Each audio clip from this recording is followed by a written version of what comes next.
Hi friends, मैं आदित्य। आज कुछ जियोग्राफी में सोलर सिस्टम पे कुछ बातें करेंगे, कुछ डिस्कस करेंगे। जैसा कि हम लोग जानते हैं, सोलर सिस्टम यह कॉम्बिनेशन है, यह मिलकर बना है कितने प्लैनेट से, जो 8 प्लैनेट हैं। उसके बाद कॉमेट्स, एस्टेरॉइड्स, एस्टेरॉइड, यानी जितने भी हेवनली बॉडी है, सारा कुछ मिलकर एक सोलर सिस्टम का निर्माण करते हैं। बेसिकली इस वीडियो में मेरा फोकस रहेगा कि जो प्लैनेट्स हैं वह प्लैनेट्स में क्या क्या स्पेसिफिकेशन है, वो सारी प्लैनेट के बारे में हम लोग समझेंगे। तो सबसे पहले इस बात को समझते हैं, यहाँ पे पूरे सोलर सिस्टम में सन क्या है, एक स्टार है जो सेंटर में है, और जितने भी प्लैनेट हैं वह सभी इलिप्टिकल पाथ में सन के चारों ओर क्या करते हैं, रिवॉल्व करते रहते हैं। तो वही सारे प्लैनेट के बारे में आज हम पढ़ेंगे। सबसे पहले सेंटर में आ जाता है सन, और ये है सन। मेरा थोड़ा सा सर्किल कर लिया।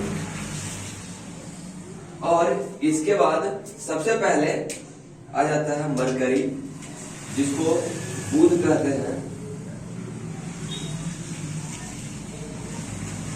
मरकरी के बाद आ जाता है मेरा वेनस। वेनस के बाद आ जाएगा मेरा अर्थ। और हम सभी जानते हैं कि अर्थ को ब्लू प्लैनेट कहा जाता है, और अर्थ पे हम लोग रहते हैं। इसके बाद है मार्स। ये सभी सीक्वेंस में है। और मार्स के बाद यहाँ पे स्पेस है, और इसमें यानी यहाँ पे जो स्पेस है उसमें रहते हैं कॉमेट्स, एस्टेरॉइड, मीटियोर्स, ये सब एस्टेरॉइड, ये सब जितने भी हेवनली बॉडी है वह सब मार्स और जुपिटर के बीच में रहते हैं। इसके बाद मार्स के बाद अगला प्लैनेट है जिसका नाम है जुपिटर। जुपिटर के बाद आ जाता है यूरेनस, सैटर्न। सैटर्न के बाद आ जाता है मेरा यूरेनस, और यूरेनस के बाद लास्ट में एक प्लैनेट है जिसका नाम है मेरा नेपच्यून। फिर से इस सीक्वेंस को समझते हैं। सबसे पहले सेंटर पे क्या है, तो सेंटर में है मेरा सन। सन के बाद सबसे पहले नंबर पे है मरकरी, वेनस, अर्थ, मार्स। यहाँ पे मीटियोर्स, एस्टेरॉइड और कॉमेट्स ये सब रहते हैं। जितने भी उनका पिंडे जो है वो यहीं पे रहेंगे। उसके बाद है जुपिटर, सैटर्न, यूरेनस, और लास्ट में है नेपच्यून। अब सारे प्लैनेट्स को एक एक करके हम समझेंगे। सबसे पहले समझते हैं मरकरी को।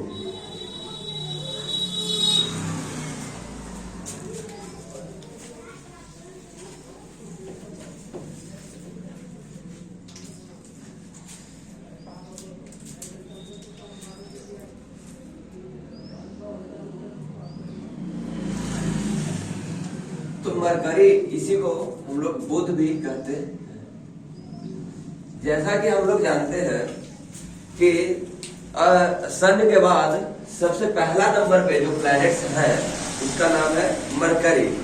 और यह पूरे भी जितने भी सोलर सिस्टम में प्लैनेट्स हैं, सारे प्लैनेट्स में सबसे छोटा प्लैनेट, स्मॉलेस्ट प्लैनेट कौन है, तो स्मॉलेस्ट प्लैनेट है मरकरी। तो पहला पॉइंट इसमें आ गया, यह स्मॉलेस्ट प्लैनेट है। इस प्लैनेट में कोई भी मून नहीं है, यानी इस प्लैनेट का कोई भी अपना सैटेलाइट नहीं है, कोई भी अपना उपग्रह नहीं है। तो यहाँ पे हम लिख देते हैं नो सैटेलाइट। और इसका रिवॉल्यूशन पीरियड है, यह सूर्य के चारों ओर 88 दिन में, यानी 88 डेज में क्या करता है कि 1 रिवॉल्यूशन को कंप्लीट कर लेता है। 88 डेज में यह 1 रिवॉल्यूशन को, यानी सूर्य के चारों ओर एक चक्कर को पूरा कर लेता है। दूसरा प्लैनेट के बारे में हम डिस्कस करते हैं। तो दूसरा प्लैनेट कौन है, तो दूसरा प्लैनेट है वेनस, यानी शुक्र। शुक्र के बारे में समझेंगे, और यह एग्जाम पॉइंट ऑफ व्यू से इंपॉर्टेंट भी है। शुक्र को यानी वेनस को ही हम लोग इवनिंग स्टार या मॉर्निंग स्टार कहेंगे।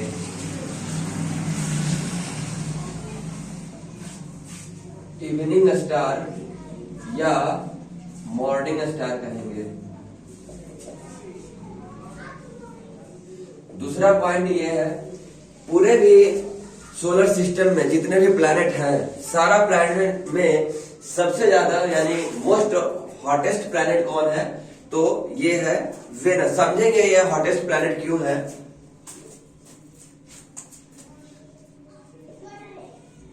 हॉटेस्ट प्लैनेट,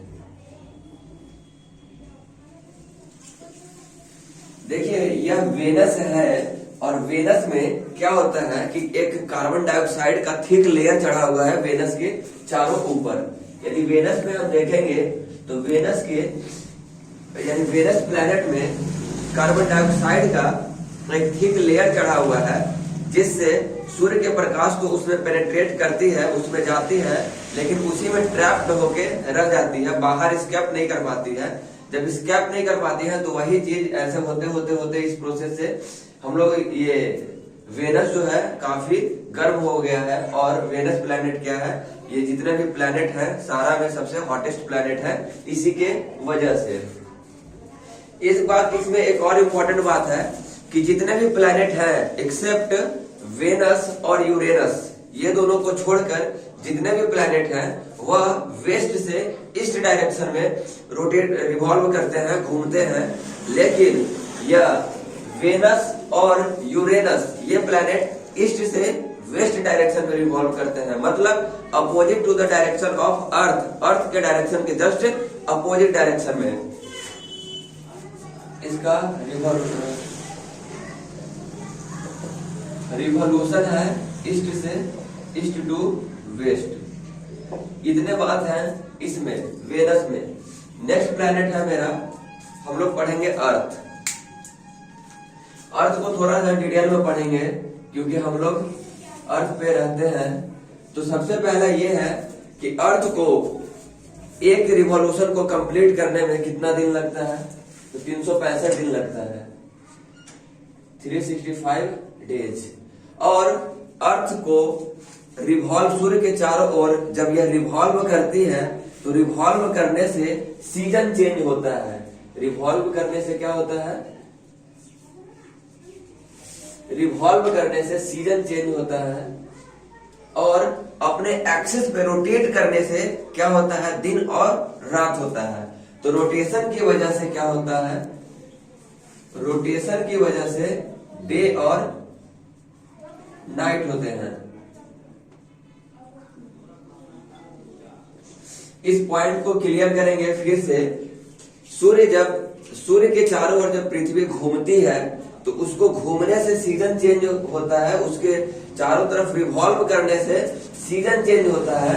और अपने एक्सिस पे जब ये अर्थ रोटेट करती है अपने एक्सिस पे, तो रोटेट करने की वजह से दिन और रात यानी डे नाइट होते हैं। और हम लोग जानते हैं कि पृथ्वी पर एक दिन 24 घंटा का होता है, यानी 24 घंटा में पृथ्वी एक रोटेशन को क्या करती है? कंप्लीट कर देती है। और पृथ्वी को हम लोग ग्रीन प्लैनेट के नाम से भी जानते हैं। इसको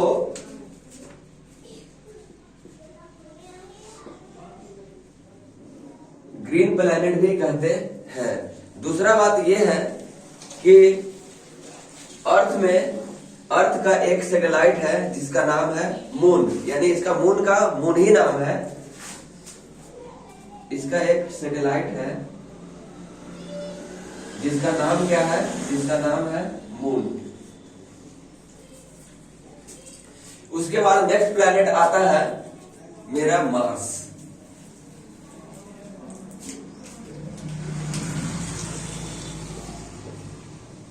मार्स को हम लोग मंगल कहते हैं, मंगल ही मार्स है। उसके बाद दूसरा बात, यदि हम मार्स के बारे में समझेंगे तो मार्स को हम लोग लाल ग्रह, रेड प्लैनेट भी कहते हैं। क्यों कहते हैं? क्योंकि इसमें आयरन ऑक्साइड का मात्रा बहुत ज्यादा पाया जाता है, जिसकी वजह से इसका अपीयरेंस जो है वह रेड कलर का दिखता है, इसीलिए मार्स को हम लोग क्या कहते हैं, रेड प्लैनेट कहेंगे। यानी मार्स को किस नाम से जानते हैं, तो मार्स को हम लोग जानते हैं रेड प्लैनेट के नाम से। दूसरा बात यदि मार्स में समझेंगे तो मार्स का 2 सैटेलाइट है, जिसका नाम है फोबोस और डिमोस। तीसरा बात मार्स में आता है कि मार्स में एक सबसे ऊंची चोटी है, जिसका नाम है निक्स ओलंपिया। जिसका क्या नाम है, जिसका नाम है निक्स ओलंपिया। यानी सौर मंडल का सबसे ऊंची चोटी जिसका नाम है निक्स ओलंपिया, वह कहां पे है, तो वह है मार्स में। इसके बाद नेक्स्ट प्लैनेट है जुपिटर। सबसे पहले समझेंगे कि सौर मंडल में जुपिटर का खोज किए थे गैलीलियो।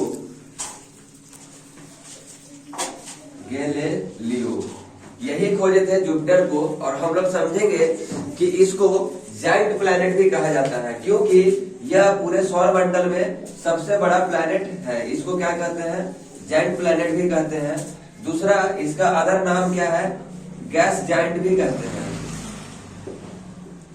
यानी जुपिटर को हम बेसिकली ये समझेंगे कि जुपिटर का खोज कौन किए थे, तो जुपिटर को खोजा गया था गैलीलियो के द्वारा, और इसे जाइंट प्लैनेट या गैस जाइंट भी कहते हैं। यदि यह सौर मंडल में सबसे बड़ा, यानी सौर मंडल का सबसे बड़ा ग्रह कौन है, तो सौर मंडल का सबसे बड़ा ग्रह है जुपिटर। इसके बाद यदि हम इसको पढ़ते हैं तो इसके सबसे ज्यादा सैटेलाइट है, अभी तक नॉन सैटेलाइट है, जिसका हम लोग बेसिकली 2 को फोकस करेंगे। इसका एक सैटेलाइट का नाम है टाइटन और दूसरा का नाम है यूरोपा।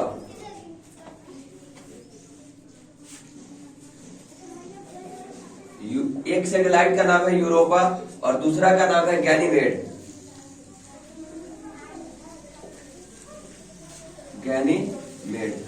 फिर से समझेंगे इस बात को। जुपिटर के 2 सैटेलाइट हैं, एक सैटेलाइट का नाम है यूरोपा और दूसरा सैटेलाइट का नाम है गैनीमेड। हम लोग पूरे सौर मंडल में सबसे बड़ा जो सैटेलाइट है, सबसे बड़ा जो उपग्रह है, सबसे बड़ा मून किसका है, तो सबसे बड़ा प्लैनेट भी जुपिटर है और सबसे बड़ा मून भी किसका है, सबसे बड़ा मून है गैनीमेड। किसका, तो जुपिटर का। मेरा फोकस रहेगा यूरोपा पे। साइंटिस्ट नासा बेसिकली यूरोपा के पीछे, मतलब यूरोपा पे फोकस किए हुए हैं। क्यों, क्योंकि यूरोपा जो बना हुआ है एक आइस से बना हुआ है, आइस के लेयर से बना हुआ है, और ऐसा माना जाता है कि यूरोपा के अंदर क्या है कि पानी का मात्रा पाया जा सकता है और वहां पे लाइफ सरवाइव करने का कंडीशन है। तो यह किसका सैटेलाइट है, तो यह है जुपिटर का सैटेलाइट। 2 सैटेलाइट और बच गए, 3 सैटेलाइट जिसको हम डिस्कस कर रहे हैं। सबसे पहले आ जाता है Saturn.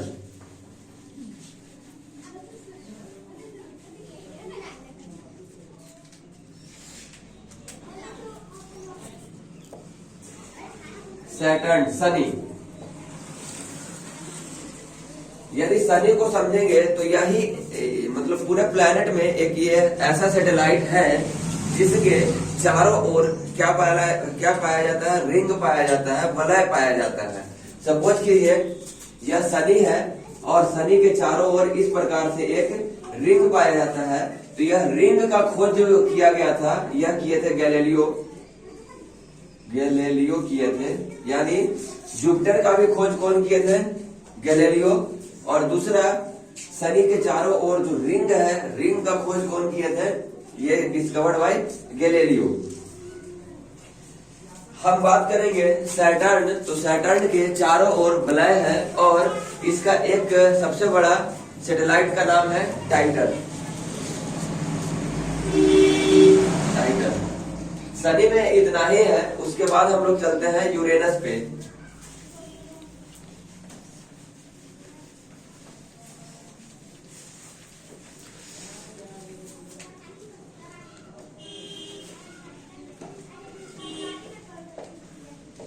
Exam point of view से यूरेनस बहुत इंपॉर्टेंट है।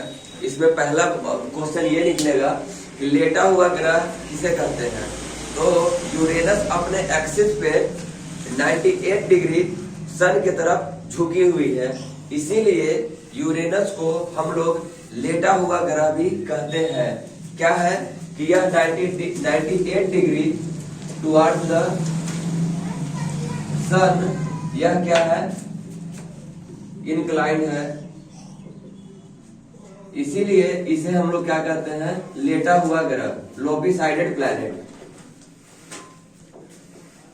दूसरा बात यह है कि मीथेन का एक लेयर पाया जाता है इसके ऊपर,